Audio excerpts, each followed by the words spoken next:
The next step in developing humility requires understanding. And so at this point, I want to create a distinction between knowing and understanding. Knowing is basically the consumption of information and the ability to regurgitate that information. And so that's kind of what you have on history tests in middle school. The teacher tells you, like, this happened on this date and with these people, and then you go to the test and you go, well, this happened on this date with these people.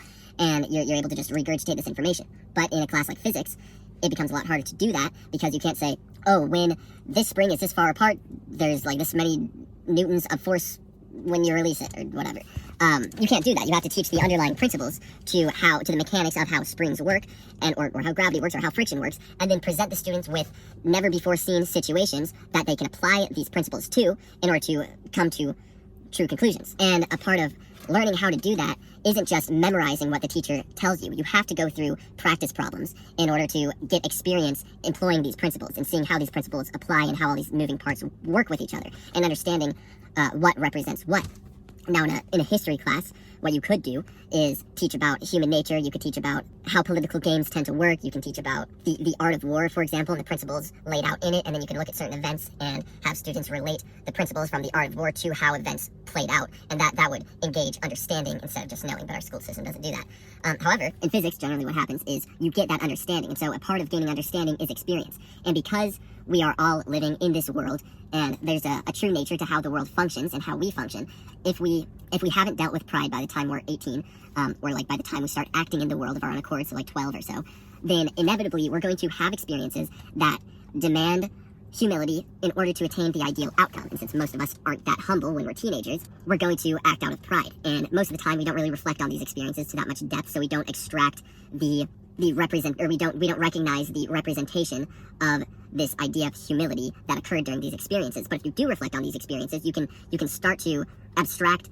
the need for humility in various occurrences, or in various situations that played out according to how you act. One example is, of course, let's say vanity. In high school, most people are pretty vain, and a lot of people tend to evoke envy in other people, and they don't recognize it, and then somebody starts seeking revenge on them, and so, social things happen, and this person spreads a rumor about them or something, and they're like, why did this person spread a rumor? There was no need for that. When in reality, okay, well, you were being vain and you were showing off and you evoked envy, and if you had been more humble, then you wouldn't have evoked envy in that person would have had no reason to destroy you. And there's a common argument that can be made here, which is, oh, well, it wasn't their fault, it was the envious person's fault. And it's like, well, yeah, it wasn't your fault, but if you want to live a happy, fulfilling life, then you need to be able to not create enemies, and so it's your responsibility to take the precautions to not evoke envy in others. Or at least to be able to recognize people who are envious and maneuver around it, or at least mitigate those effects as much as you can. So if you reflect on these experiences with a sense of personal responsibility, you're able to extract the need for humility, and then going forward, employ those understandings, or you extract an understanding of what happened, and then going forward, you're able to recognize when those understandings are applicable. And then I think that there are certain understandings about life that, when they're understood through the reflection of experience, develop the quality of humility. But humility can't be learned. It has to be understood through experience. A quote from Confucius says, "By 3 methods we may learn wisdom. First, by reflecting, which is the noblest. Second, by imitation, which is easiest. And third, by experience, which is the bitterest." We've looked at reflection in terms of constructing an accurate self-image, and imitation by using some sense of humility in order to overcome the superiority effect of pride in order to engage in social comparisons appropriately. And it becomes the easiest, and imitating the strengths of others is in a sense the easiest because we're observing or perceiving a representation of that which we want to embody. Reflection allows us to avoid disaster and suffering those consequences because we are abstracting principle from the mundane, from the daily activities and actions which reveal to us how we're going to screw up in the future and how we can avoid that by contemplation. I think experience is the most bitter source of wisdom because it requires a real element of humility in order to consider what it is that you've done wrong and what it is that you need to do better. So I'm going to lay out what we can call the humble understandings, and these are basically things that humble people understand. So if you can go through your life and look for experiences from which you can extract these understandings, you might be able to become more humble. And you'll get a better idea of what that means as we go on. But the first understanding that I want to look at is in regards to experience itself. And so there are 2 here. The first is understanding the value of experience and then is understanding what valuable experiences are. So that first one, the value of experience, is, I think, described in two possibly overused examples, but I'm gonna use them anyway. So the first is the example of somebody who goes on all these fun travels and trips, but they aren't actually having that much fun. They just use those as opportunities to make everybody else think that they're having all this fun. And then, they go out, they go to parties, and they enjoy those experiences of other people saying, "Oh wow, it looks like you're having so much fun," and then their sense of happiness kind of comes from the experience of going, "Oh yeah, I'm having a ton of fun." But then they go off on these trips, and it's actually not very fulfilling in and of itself, and it's a lot of, maybe it is a lot of fun, but maybe it's not very meaningful, and maybe it's ultimately kind of empty. And a lot of people go about that, and there's a misvaluing of experience there, where you're experiencing all these travels, but those experiences themselves aren't fulfilling. What you're extracting fulfillment or happiness from is from those interactions, which kind of stimulate the vanity within you, which isn't so much fulfillment and is more pleasure. So then another example of this is pretty similar, which is somebody who takes on jobs or goes to a certain university simply because of the image that comes along with that. And the experience of that itself isn't fulfilling, but they march forward with those experiences because of the experience of other people admiring their accomplishments or admiring what they're doing and being impressed with how successful they are. And then what that leads into is understanding what valuable experiences are. So let's say you get this degree from this university that's very prestigious and everybody's very impressed with you, and at the end of it, you get that admiration, which vanity drove you towards, but at the end of it, you feel very empty and unfulfilled because it's the actual process and the actual experience of attaining that degree wasn't valuable enough. And so you feel empty, you feel unfulfilled. There's kind of a fork in the road. And one direction you can go is reflecting on that experience and recognizing that admiration was not, that experience of being admired wasn't necessarily worth the experience of getting the degree. And you can take that forward and go, am I doing these things that I'm doing now for admiration, or am I doing them because they're fulfilling in and of themselves? Because the type of work that I'm doing is fascinating to me and is in line with my natural inclinations, and are the goals meaningful results and meaningful impacts I want to have in the world, or are they just there to feed my grandiosity and my vanity? And then the other option is that you can repress that experience that you had where you got the admiration and then you feel empty, and then you can repress that emptiness and maybe overly invest into your work in order to forget about it, or just continue on through life thinking that more admiration will make you happy, or continuing to chase those fleeting experiences of admiration. And a prideful person will choose not to reflect, not to change their path, and will continue to pursue admiration. And whereas a humble person, or at least the experience that will instill humility, would be to reflect on that college experience and the work itself, the dynamic between the work itself and the admiration at the end versus fulfilling work in itself, and will choose to make that change in their pursuits. They'll then also look back and try to find out, okay, what experiences were more valuable. I found a quote by Robert Greene where he says, "Praise generally does harm. Ever so slowly, the emphasis shifts from the joy of the creative process to the love of attention and our ever-inflating ego. Public attention is actually a nuisance and a distraction." I think this quote summarizes a very specific aspect of the problem of not understanding the value of experience. And so go through life, you'll have your experiences, and eventually you will experience an engagement with the creative process. And once you experience that, and you experience admiration, you'll be able to compare those experiences and realize that the creative process is far more rewarding in and of itself than admiration and praise, which our vanity will trick us into thinking is more valuable.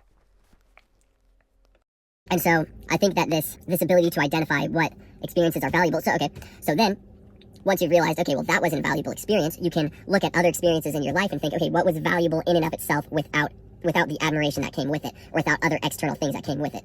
And then you can pursue those things instead. And so that might be an understanding of the value of the process versus the value of accomplishment. That's a part of the process of constructing an accurate self-image, is that you're not going about the process of constructing an accurate self-image for the sake of the external results that you'll gain for being more effective, but you start to turn that process of developing an accurate self-image as a process of self-discovery that you take interest in. So with each failure, it's more of a learning opportunity, and it becomes a sort of fascination for you. And so you start to value the experience of the process itself over the value of the accomplishment at the end of the road. And you then can kind of make that sense of accomplishment at the end of the road more proportional to its worth.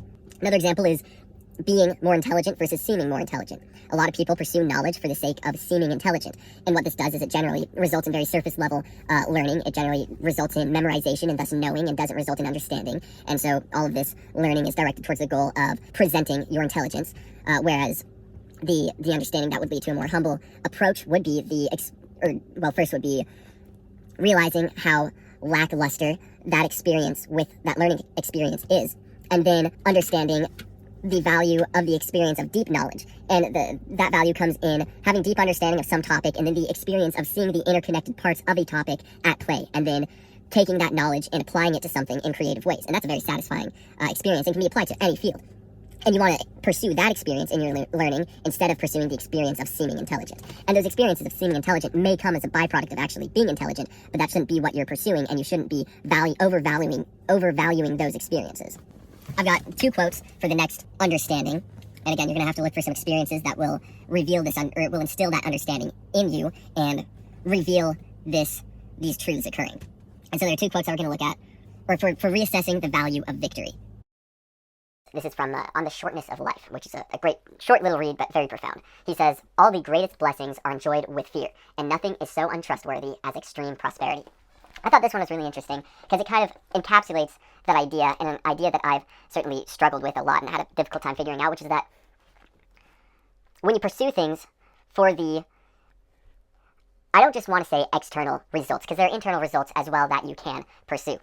But when you pursue something for the result itself, once you attain that thing, you get attached to it because there's a possibility that you'll lose it.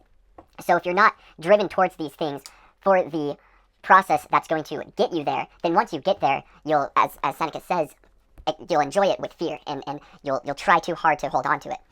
But if you get there by engaging with the process, you'll appreciate it once it's there. There's a place for gratitude for sure, but you won't become as attached to it because you didn't acquire it for the sake of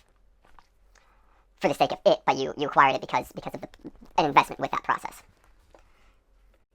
This next quote is by Robert Greene. He says, "Drunk on triumph, you may lose the sense of realism and proportion on which your future moves depend." I think this illustrates the aspect of this understanding of the true value of victory, which is that once reaching victory, once being successful, we face one of the greatest challenges yet. We become susceptible to pride, we become susceptible to grandiosity and to vanity, and we become far more susceptible than at any other point in any pursuit to making mistakes and to going beyond, missing our mark is what he says in the 48 Laws of Power, and going beyond our means and overshooting our pursuit and thus losing everything that we've gained in the process. The 22nd strategy for war that he lays out is called the exit strategy. And essentially what this lays out is that after any pursuit, after any engagement, after accomplishing any goal, overcoming any enemy, or interacting with any group, there comes an end. And many people tend to plan to the end, tend to think that things end at the end. But the reality is that life goes on beyond the end of any individual engagement. And the way that each engagement ends is going to affect how the next engagement begins. And when you're susceptible to pride, or you're not aware of pride, or you don't fight the fight against pride upon any triumph, and you allow yourself to get drunk off that triumph, then you risk beginning your next, call it whatever you will, we'll continue to go with pursuit, you'll begin that next pursuit unable to reason, unable to plan strategically, and blinded by your pride in many of the ways that we've already laid out. I think that having a grasp on the true value of victory leads to some sense of humility, because you don't value humility, or you don't value victory as highly as somebody who's prideful, and you recognize that victory in and of itself comes with its own set of challenges. And so if victory comes and you embrace those challenges, knowing that there are going to be flaws within yourself that you're going to have to discover and deal with in order to overcome those challenges. And if those victories don't come, then you embrace whatever failure with a sense of peace, knowing that there's a whole lot of problems that you aren't going to have to deal with. And you, instead of being self-defeated, you know and look to discover the flaws that led to your failure, and you realize that that's the challenge that's beset before you. And there's kind of with that kind of comes a recognition that inevitably there are challenges and problems to deal with, and that kind of feeds into the valuing the experience of the process over the external results of engaging with the process. And victory and failure, external results, introspection, gathering data, and all of that, that's a part of the process. And so you're trying to engage with the process to the best of your ability instead of trying to bring about external results. And engaging with that process properly tends to bring about those external results, but with humility, you're not as attached to the external results because, again, you know the value of the process over the experience of victory. And you know the problems that come with victory. Here's another quote that's good to describe the true value of greatness if you tend to be more grandiose.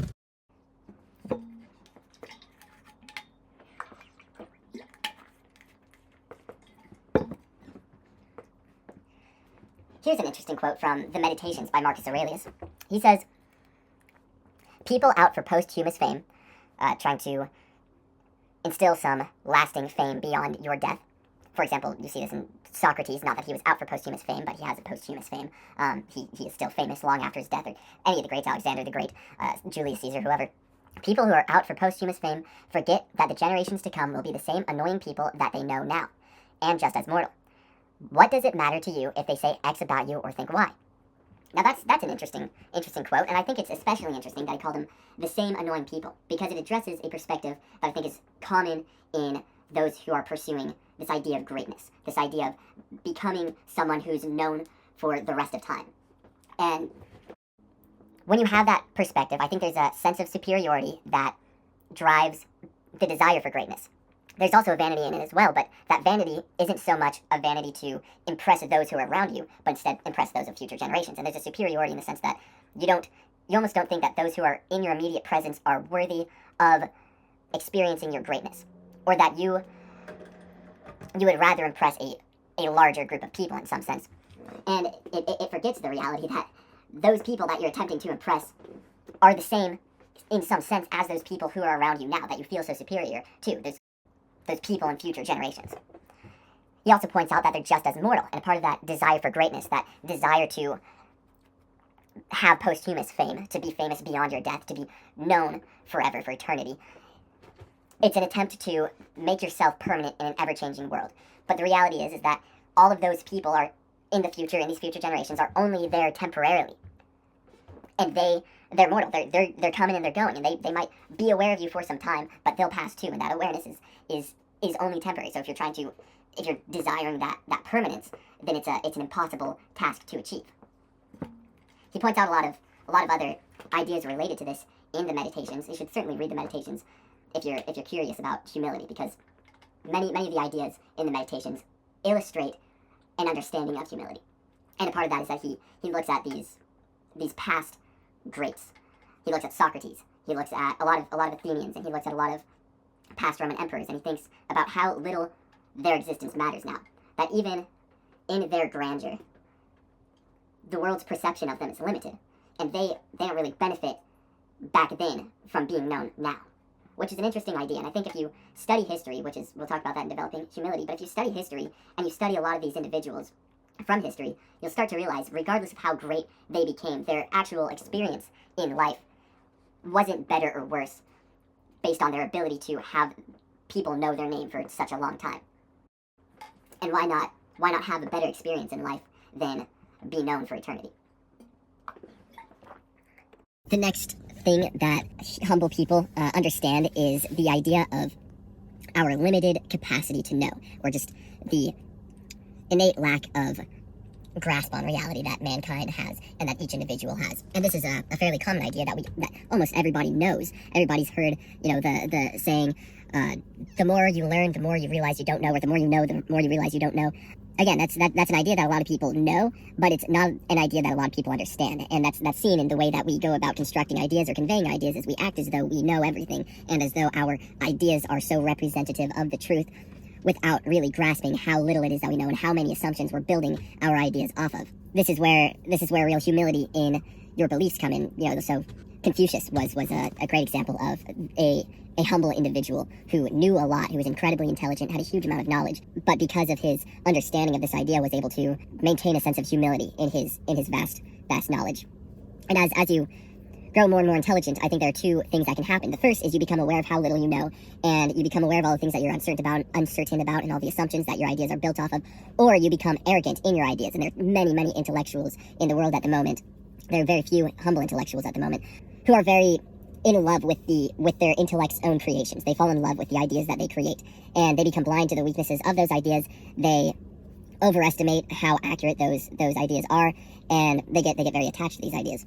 And they get a sense of superiority in the ideas that they create. This is very prominent on the materialist, deterministic side of things. There's a real arrogance on that side of intellectual thinking. And so if you're looking for an example of this, go and kind of listen to those people who are promoting those ideas, and just look at the way that they talk about their ideas and the way that they talk about the ideas that are counter to theirs, the more superstitious ideas. And regardless of how right they are, look at the arrogance behind their holding those ideas. and it's kind of ridiculous. However, there are many examples of incredibly intelligent individuals who had humility, and instead of becoming more and more set in their ways and becoming more and more blind to new possibilities as they advance in their intellectual career, they instead become more and more aware of the amount of things that we're uncertain about and that they're uncertain about, and as a result, they have a humility and thus a flexibility in their thinking. So some examples of this is Carl Jung. He's a great example. If you read his works, whether you believe in things that he's saying or not, there's an obvious humility in the ideas that he constructs. He lays out all these ideas that he has, and he talks about what he doesn't know for certain, and he talks about where his biases may be at play, and he's able to pinpoint what assumptions he's building off of. And when people do that, they don't speak with as much certainty, and it's very easy as humans to embrace people who think with certainty, embrace their ideas, and move away from people who speak in terms of uncertainty and in terms of the unknowns, because again, we kind of desire that certainty. And so it's really interesting to listen to individuals like Carl Jung and others. If you read Socrates through either Xenophon or Plato's works, you can listen to the way that Socrates would speak in conversations, and there are instances where he's in this really heated debate with somebody, and he'll go off on kind of like a rant, and it's obviously somewhat emotional, and then I remember one from the Republic, he goes off on like a whole rant, and this guy that he's talking to, I don't remember who it was, is like, in agreement with him. He's like, oh yeah, you're right. And then Socrates is like, nah, that's not it. Let's step back here, man. I got emotional. And most people don't do that in conversation when their speaking disconnects with what they actually believe, and they go and the emotions kind of kick in and push them down a rant, and then everybody agrees with them. They don't tend to go, actually, never mind. There's some spots I might have been wrong about. Let's really question the things that I just said. Nobody does that because we're coerced by pride to allow those ideas to exist and not bring questioning to our own ideas. But if we're truly humble, we're able to kind of say, you know what, let's question my ideas. And that's a very impressive quality to hold. And it takes a huge amount of humility to do that, and it takes an understanding of how little we know. It takes the need to, so here's an experience you might be able to extract this understanding from. Our experiences when you felt certain about something and then been wrong. And that's a very simple, universal experience, but it's not an experience I think enough people take seriously, because we feel certain about something, then we're wrong, and then we tend to discard the archetypical, overarching thing that just happened. And instead we'll shove that off, and later we'll feel certain about something, we'll have that same sense of certainty, but nothing will immediately come and rebuke our belief or our flawed idea, this thing that we're wrong about, and we'll carry that thing that we're wrong about on with us for a long amount of time, and maybe we'll get attached to it and become blind to the future rebukes against it, or the future retaliations reality takes against that idea, or perhaps have to cope with a greater degree of contradiction due to holding onto that wrong idea for such a long time. And so you want to look back at those experiences, and then be able to recognize when you're feeling that sense of certainty and be able to detach from it. This is extremely true of aging. A lot of people think that with age comes wisdom, and to some degree they're right, but that's only true if you maintain your ability to question your own beliefs, because also with age can come arrogance, and can come the belief that, well, you see all these ideas that I kind of developed in my 20s, well, they worked up till now, and so you become unable to think outside of them, and you become attached to them, and that's not a humble rationality. Instead, what has to happen is, and this is what we might call learning from the child, which is that once you get to an older age and you've developed a good grasp on reality, there are many assumptions and many ideas that you've built off of in order to create and develop and engage with more complex ideas, but these more simple fundamentals often could be or need to be readdressed with these more complex understandings. And so once you have these more complex understandings, revisiting those fundamentals from a childlike perspective, or in some cases literally listening to children's perspectives on these things with an open mind, can allow you to reassess those fundamental beliefs. And sometimes that's going to do a lot of damage to your system as a whole, to your ideas as a whole, and that's often why we feel so uncomfortable doing that, and we don't want to. As a part of this, we can become attached to a certain framework of thinking. So we can think of a framework of understanding, perhaps, as a categorical encapsulation of a set of information, the way it relates to other sets of information, the assumptions that it builds off of, the biases that are implicit in being attached to that framework, and the movement of other ideas around the functionality of that framework. So a basic idea of this would be looking at the nature of reality through a physics framework versus through a biological framework. In a physics framework, you're going to perhaps come to much more causal conclusions, whereas in a biological framework, you'll look more at luck and random chance that caused the modern world to exist. Whereas a physics framework might bring you more to the conclusion that from the beginning of time, the way that existence happened up till the moment was determined from the moment it started. It began and it went, and now it is what it is, and it couldn't have happened any other way. Whereas a biological framework might say, well, there are many other ways that it could have gone, and there was a degree of luck that brought about, for example, the emergence of humanity, and then of course, the idea of consciousness and human nature. And so being able to shift the framework through which you are trying to understand reality can be extremely difficult if you get attached to any one framework. But if you're able to accept contradictory assumptions off of which different frameworks are built on, then you have the ability to advance towards more complex ideas without having to prove or disprove the assumptions that these frameworks are built on. And then by advancing through these frameworks, you're able to come to some beneficial conclusions. So I'll give you an example of this that I've been looking at recently is in regards to Christianity. So generally, when you talk to Christians, well, depending on the group that you talk to, that's a very, very large group of people. But there's a very literal assumption to the Bible, and so there are historic events that the Bible talks about that would have taken place, and there's debate over whether or not those events actually took place, and there's some good evidence that they might have taken place. And generally, when people talk about the validity of the Bible, they go straight to the historic events, or they go straight to talking about the possibility of the metaphysical being of God. And I found a really interesting series recently that talks about the psychological significance of the Bible, and it looks at the Bible through a psychological framework instead of a religious or a historic framework. Instead of saying, oh, well, what about these other religions? What if they're correct? It's like, well, maybe not. But looking at it in terms of the implications it has and the representations it has of human psychology is very interesting, and not making any assumptions about the metaphysical truth behind the Bible allowed us to gain deeper insights into the ideas within the Bible. And I think denying, so a part of that was some Christians will deny the whole evolution thing, and a part of looking at it from a psychological lens was saying, okay, what if we assume that there's some truth to the Bible and we don't deny evolution? And so let's see what kind of conclusions that can bring.